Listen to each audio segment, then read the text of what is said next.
Salut ma team d'été, c'est Dylan Technologies, j'espère que vous allez bien. Aujourd'hui les amis, on se retrouve dans une nouvelle vidéo.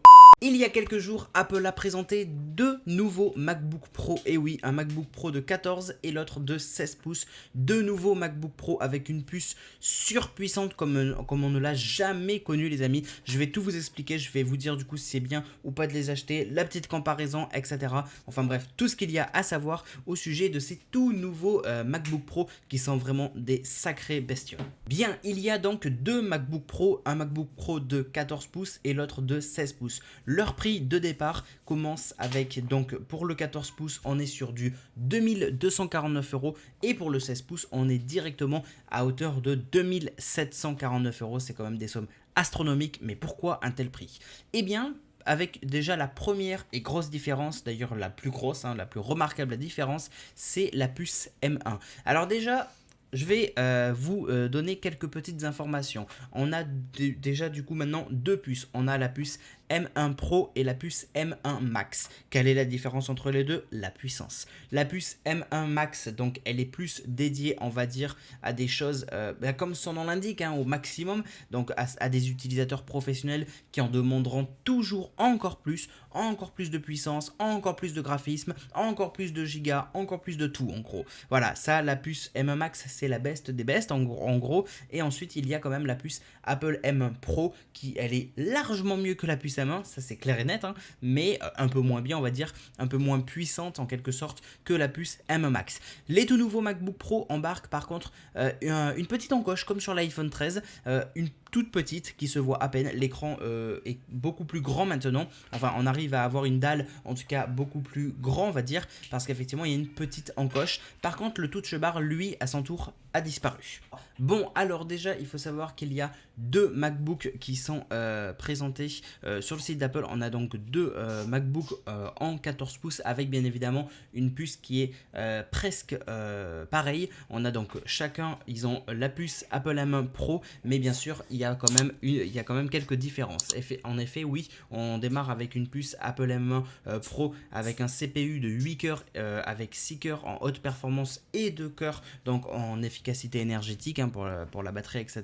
avec un GPU de 14 cœurs. On est quand même sur une puce qui est quand même très puissante, mais qui est le minimum au final, entre guillemets, pour le MacBook Pro 14 pouces de base, d'accord? Si on passe directement à la catégorie des MacBook Pro 16 pouces, et c'est uniquement sur le dernier modèle du MacBook Pro 16 pouces qu'il y a effectivement la puce M1 Max, donc elle est vraiment dédiée aux professionnels, j'ai envie de dire vraiment à 100%, car là par contre le MacBook Pro 16 pouces avec la puce Apple M1 Max, lui il démarre au minimum à 3849 €. Quelle est la différence? Ben déjà, si on doit comparer entre le MacBook Pro 16 pouces au minimum, donc qui démarre à 2749 € avec la puce Apple M1 Pro avec un CPU de 10 cœurs, 8 cœurs en haute efficacité, 2 cœurs en efficacité énergétique avec un GPU de 16 cœurs et un Neural Engine de 16 cœurs également avec 200 Go de bande passante.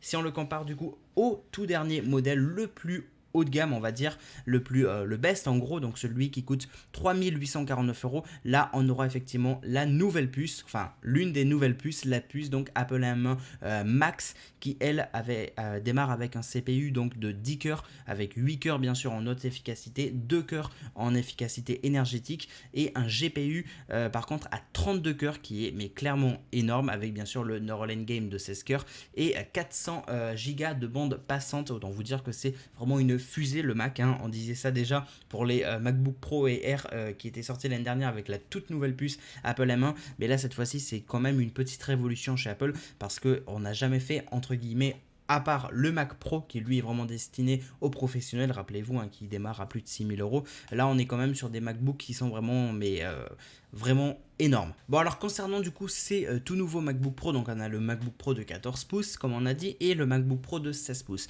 Donc ils ont tous la puce Apple M1 Pro, sauf le tout dernier modèle de 16 pouces qui lui démarre donc avec la puce Apple M1 Max jusqu'à 32 Go de RAM minimum. En effet, donc on est sur des grosses bestioles comme je vous l'ai dit tout à l'heure, mais au final, à quoi ça servirait d'avoir un Mac aussi surpuissant en quelque sorte? Eh bien ça peut servir pour différents corps de métier où ça demande de l'informatique avec une haute performance, notamment peut-être pour un développeur, peut-être pour un monteur de vidéos, etc.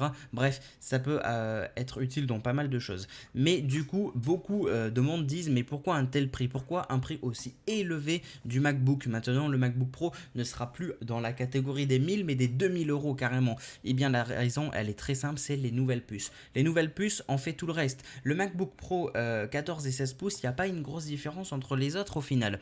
Apple n'a pas changé grand chose, hein. Apple a juste rajouté, ça c'est bien aussi, un port HDMI et un port SD.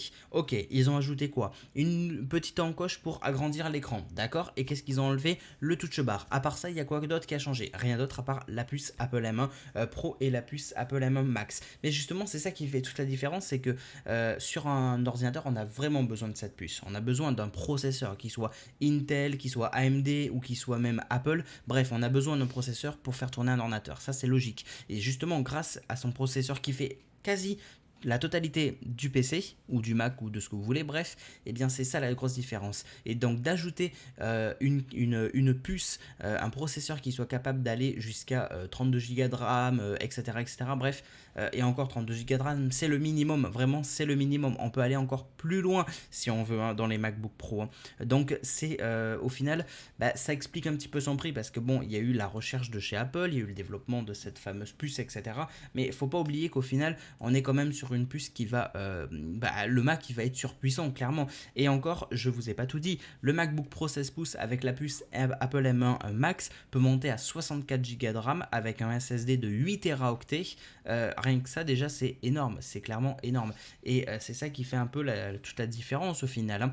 On a aussi un nouvel écran sur les MacBook Pro, un écran donc Retina XDR de 16 pouces ou 14 pouces en liquide Retina. Donc ça y joue aussi. Voilà. Apple donc ont voulu vraiment écouter déjà le public en rajoutant un port SD plus un HDMI, donc ça c'est une très bonne chose.